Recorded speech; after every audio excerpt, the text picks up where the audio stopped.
Hai teens, balik lagi di Teenagers Radio Yapenda. Kali ini kalian bakal ditemenin Azizah dan Mediani. Gimana nih kabar kalian? Semoga baik-baik aja ya.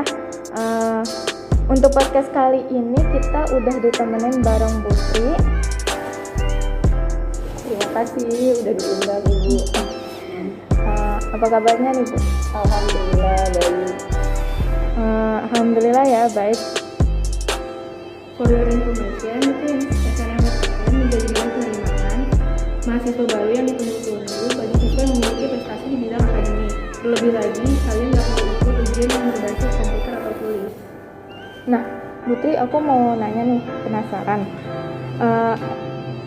Persyaratan dari mengikuti SNMPTN itu apa aja sih Bu? Oke, syaratnya kelas yang pasti kelas 12 ya. Sudah mengikuti jenjang dari kelas 1 sampai kelas 12 semester 5. Lalu memiliki akreditasi sekolah baik itu A, B atau C. Lalu yang pasti warga negara Indonesia. Itu aja sih yang lebih utama. Lalu untuk para siswa nih, apa aja yang harus dipersiapkan? Kan pasti ada yang harus dipersiapkan. Oke, yang harus dipersiapkan yang pertama mereka harus memiliki rapot dari semester 1 sampai semester 5. Berikutnya sertifikat.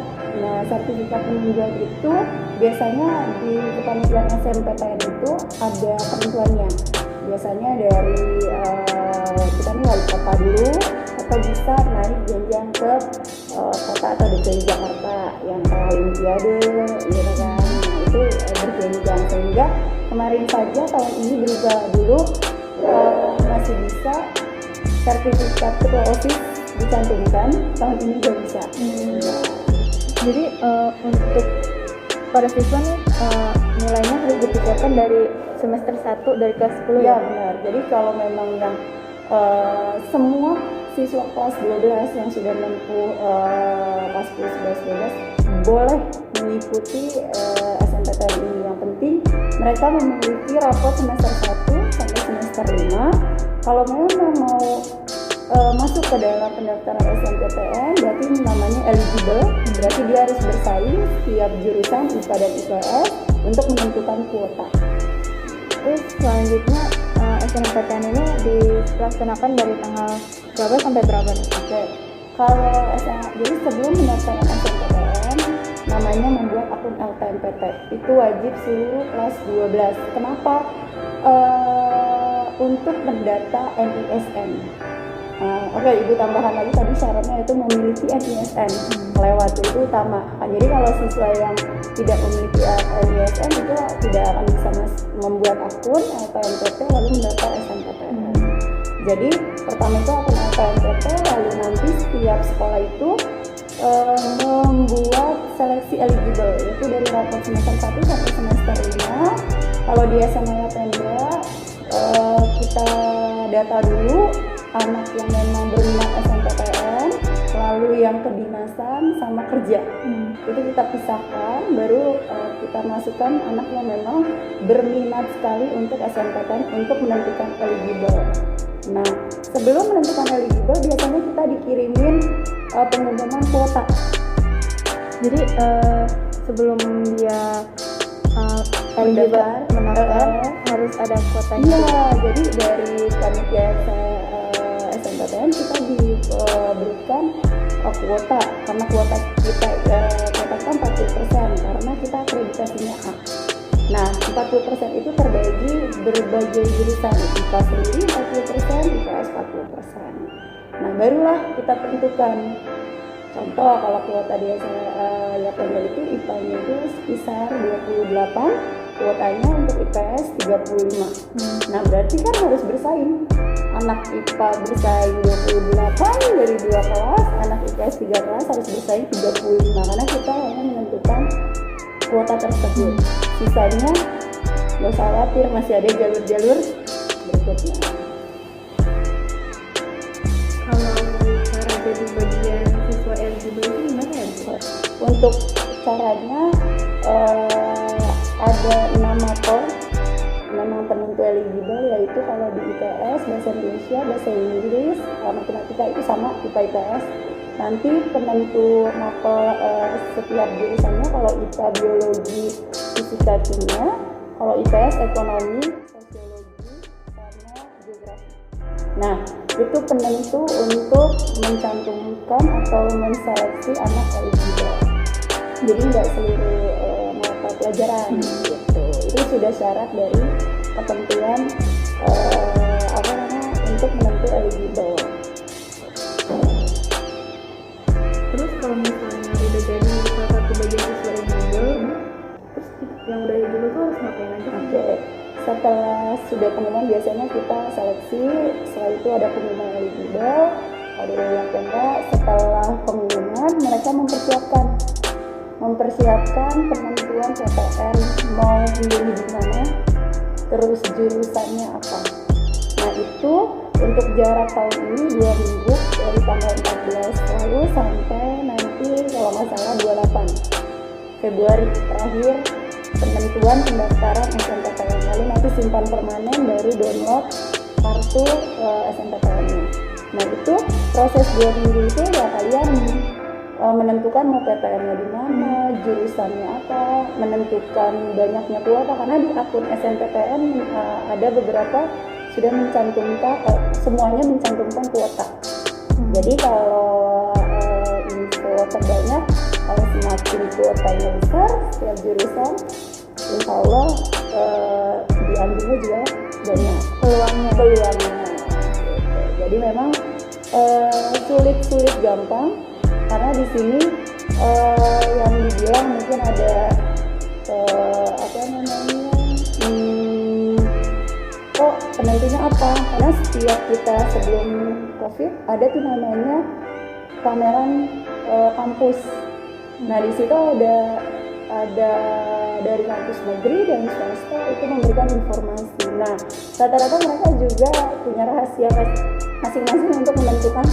Kalau ada pertanyaan dari siswa-siswa, Bu kalau jurusan kedokteran di UGM berapa rata-ratanya? Itu pasti mereka menjawab, nggak akan dijawab karena lihat kuotanya saja. Kita menentunya hanya mapel ini. Jadi mereka hanya menentukan mata pelajarannya saja. Untuk nilai mereka tidak berikan. Itulah rahasia tiap PTN beda-beda tentunya. Untuk yang tadi Bu Tri bilang kan nggak ada yang menginput data siswa kan ke PDSS. Nah ada nih Bu, katanya kasus yang gurunya tuh lupa menginput data siswa, itu gimana Bu? Oke, jadi dari LKMPT ke PDSS lalu, jadi LKMPT eligible, PDSS baru SNMPTN. Nah PDS ini adalah paparan data sekolah siswa kalau nggak salah. Jadi data siswa, data sekolah juga, siswa juga itu data sekolah di sini. Kepala sekolahnya siapa, akreditasinya berapa, mata pelajarannya dari semester 1 sampai semester 5 apa aja, berapa jam gitu. Nah itu kita upload, lalu berikutnya kalau siswa itu nilai-nilai mereka dari semester 1 sampai semester 5, tapi seluruhnya nggak nama mapel, tetap yang dilaporkan seluruh mata pelajaran sama semester 1 sampai semester 5. Nah setiap sesi pendaftaran itu dari akun LKMPT, terus PDSS, lalu SMP kan itu ada waktu-waktunya. Dibukanya tanggal berapa, tutupnya tanggal berapa. Nah di PDSS ini memang setiap tahunnya mengalami kendala. Nggak hanya PDSS ya, akun LKMPT aja pasti mengalami kendala karena kita seluruh Indonesia. Jadi banyak yang mengakses. Nah itu biasanya awal sama akhir 3 hari sebelum penutupan atau awal dibuka 3 hari pembukaan itu mengalami kendala. Nah kalau kita tidak mantau sebagai guru BK atau biasanya ada yang wali kelas, setiap sekolah beda-beda siapa yang mengurus. Kalau kami di SMA Penda guru BK, nah itu harus memantau. Kadang sampai kalau PDSS kemarin pengalaman selalu tiap tahun begadang karena ada waktu-waktu di mana rata-rata kelewat. Jadi kemarin itu memang saya baca banyak yang mengalami kelewatan untuk pendaftaran atau mengisi PDSS tersebut, sehingga akhirnya siswa-siswanya tidak bisa mendaftar SNMPTN. kalau udah telat menginput data siswa itu kelanjutannya gimana nih nasibnya? Kalau kelanjutnya sudah tidak bisa mengikuti SNPTN, kemungkinan besar biasanya sekolah mengarahkan ke UTBK. Jadi mau nggak mau siswanya Tidak mau ujian tertulis berbasis kompetensi. Memang menyedihkan karena mungkin itu harapan setiap siswa ya, mungkin kalian juga gitu, menyedihkan sekali, belum mencoba gitu kan, nilai belum dapat tapi sudah gagal. Kalau ini Bu, bener nggak sih Bu katanya SNMPTN itu guys meskipun ranking pertama eligible nggak menjamin bisa lulus SNMPTN? Oke, ini memang banyak simpang siur bahwa memang benar gitu karena asal dari nilai, karena gini, kemarin beberapa kali ke seminar bahwa seleksi pertama itu adalah di teman-teman kalian. Contoh, kalau ranking 1, contoh ada 5 orang, ini ada 5 orang memilih yang sama, jurusan yang sama, PTN yang sama. Nah itu akan diambil. Nah entah setiap PTN itu berbeda-beda. Ada beberapa materi yang hanya diambil, mungkin kamu jurusannya sama, PTN-nya sama. Ternyata matematikanya 85. Kamu sama jurusan PTN sama, tapi ternyata 80. Tapi kamu ranking eligible 1, bisa jadi kamu yang keambil. Jadi dilihat lagi dari setiap pelajaran, karena PTN masing-masing juga punya kriteria. Jadi dibilang baik memang baik, tidak ada yang tahu. Jadi bisa jadi yang ini nilai rata-rata eligible dia di bawah, tapi gue nggak dapet ya, dia dapet ya gitu kan. Nah itu memang taktik setiap kampus itu untuk memilih siswa itu beda-beda. Dan ingat, sertifikat juga penunjang ya, jadi kalau nggak ada sertifikat nggak perlu diisi, karena kemarin ada himbauan bahwa jangan asal-asalan mengupload sertifikat, karena di situ udah diinfokan bahwa sertifikat yang harus diupload itu ini kalau nggak ada nggak bisa diupload, karena mereka juga bukan main-main, asal kalian upload itu bisa jadi sanksi juga loh. Nah, jadi memang setiap tahun memang ada info yang memang berubah, dan seleksinya tuh semakin ketat setiap tahun. Itu mungkin ya. Berarti kalau eligible itu nggak jamin 100% lolos SNM gitu? Enggak juga. Jadi memang eligible itu hanya seleksi dari sekolah, nanti penentunya adalah di pemilihan jurusan, seleksi teman sekolah dulu, baru nanti penentunya adalah se-Indonesia. Jadi memang kalau saya bilang ke siswa saya, usaha aja dulu gitu, yakin aja gitu kan. Yang penting saat dapat kuota eligible jangan sia-siakan, memaksimalkan banget memilihnya, yakin, udah gitu, serahkan aja. Untuk kalau kelas yang kemarin sudah lulus nih Bu, kalau boleh tahu kakak-kakak dari SMA Yapenda yang diterima ke perguruan tinggi negeri ada berapa nih? Untuk tahun kemarin kita memang entah kenapa, karena kita seleksi juga ya, itu sedikit, hanya 1. Tapi untuk UTBK cukup antusias. Mungkin mereka, saya udah memang dari awal saya bilang SNPTN itu adalah rezeki-rezekian, keberuntungan. Tapi untuk UTBK itu adalah kalian mencoba untuk bersaing secara sehat banget, karena kalian harus diseleksi gitu kan, sama-sama gitu kan, harusnya masih harus berjuang. Nah itu saya bilang itu luar biasa kalau yang lulus UTBK. Dan mandiri pun masih banyak kemarin. Jadi untuk tahun kemarin kita akhirnya tergantikan sama UTBK sama mandiri. Dan 1 tahun sebelum COVID 2020 itu kita memiliki kelulusan dari SNPTN di UI sastra Jepang, sehingga itu memotivasi saya juga ke adik-adik kelasnya, jadi bahwa yuk gitu, pasti tahun berikutnya bisa kita mencapai ke kampus-kampus yang katanya horor, sulit, kita pasti bisa, meski kita saingannya adalah sekolah negeri. Jadi jalur untuk memasuki perguruan tinggi itu nggak cuma SNMPTN. Iya, jadi jangan memandang dengan lulus SNMPTN oh pasti ini berhasil, belum tentu. Jadi itu adalah rezeki, mungkin memang sudah ditentukan, tapi kalau UTBK kalian memang diseleksinya benar-benar. Kalau kata alumni susah bu soalnya, tapi yakin aja, yang penting usaha dulu. Ada TO apa aja, TO UTBK dari ini ikutin, karena itu melatih kalian untuk mempersiapkan UTBK. Nah Bu, harapan besar untuk semua siswa yang sedang berjuang menghadapi SNMPTN apa nih Bu? Yang pertama, jangan pernah mentang-mentang kalian sudah dapat mendaftar SNMPTN, kalian tidak mempersiapkan untuk tahap berikutnya. Karena SNMPTN juga perjuangannya luar biasa karena seluruh Indonesia, sehingga yang pertama kalau sudah yakin dengan pilihan jurusan, jangan lalai, langsung mempersiapkan UTBK. Kalau bisa juga ke jalur-jalur selanjutnya, sehingga kalian saat memang tidak lolos di SNMPTN masih punya peluang. Gitu. Jadi nggak usah merasa udah keterima nih, udah daftar saya ya udahlah, udah santai gitu. Jangan, karena kita nggak ada yang tahu, itu aja. Jadi harus dipersiapkan untuk step berikutnya, tahapan untuk jurusan, maksudnya peluang-peluang yang lain. Ada pesan-pesan nggak buat kakak yang lagi ikut SNMPTN? Oke, untuk kakak-kakaknya, yang pertama biasanya mereka tuh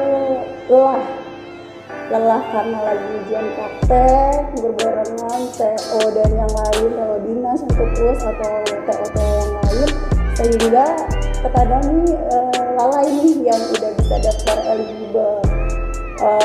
Memang kalian itu kalau dibilang sedang berjuang mati-matian di semester ini untuk kelas 12. Yang penting mempersiapkan, ada sediakan waktu untuk menentukan SNMPTN ini, sehingga tidak menunggu nanti karena biasanya 3 hari sebelum penentukan itu akan error. Nah itu yang kadang deg-degan buat saya gitu, kalau buat siswa, karena terlalu biasanya usia kalian nih nanti menjelang kelas 11-12 terlalu santai. Ntar deh, kerjain ini dulu deh, ntar deh. Jadi saya harap bisa dipikirkan, tentukan, langsung daftar, sehingga tidak ditunda-tunda. Karena biasanya kalau pusing nanya tempat ini akhirnya tertunda. Karena kemarin banyak yang bimbingan juga, ini ikutin ini. Saya bilang yakin aja, kalau kamu udah milih udah. Karena kalau dengar kata orang banyak akhirnya bubar, itu aja. Jadi konsentrasi, tentukan dulu, baru bisa kerjakan yang lain. Boleh kasih semangat dong Bu untuk kakak kelas yang sedang berjuang? Semangatnya mungkin kemarin angkatan ini kan termasuk angkatan yang kelas 1-nya semester 2 udah COVID. Nah jadi saya berharap semangatnya ditumbuhkan lagi, karena waktu kalian sudah tidak banyak lagi, baik itu yang mengikuti SNMPTN, SBMPTN, mandiri, apalagi yang kedinasan. Persiapkan, karena dunia kalian nanti terlihat itu saat selesai kelas 12, selesai lulus, itulah dunia kalian mah yang memilih. Jadi sekarang yuk semangatin diri aja buat diri masing-masing siswa kelas 12, sehingga nggak lalai. Itu aja. Apalagi cuacanya mungkin seperti ini ya, kelas 12 itu padat sekali, jadi saya juga wanti-wanti untuk nggak lama kok di kelas 12, sebentar lagi gitu. Tapi harus persiapkan matang-matang, gitu aja. Oke deh, sepertinya podcast hari ini sampai sini saja. Untuk para kakak kelas yang sedang mengikuti SNMPTN, semoga dilancarkan, dan kita ucapkan terima kasih banyak kepada Bu Tri yang udah hadir dalam podcast kali ini. Semoga kalian tim dan semuanya dijaga kesehatannya, dan sampai jumpa di episode selanjutnya.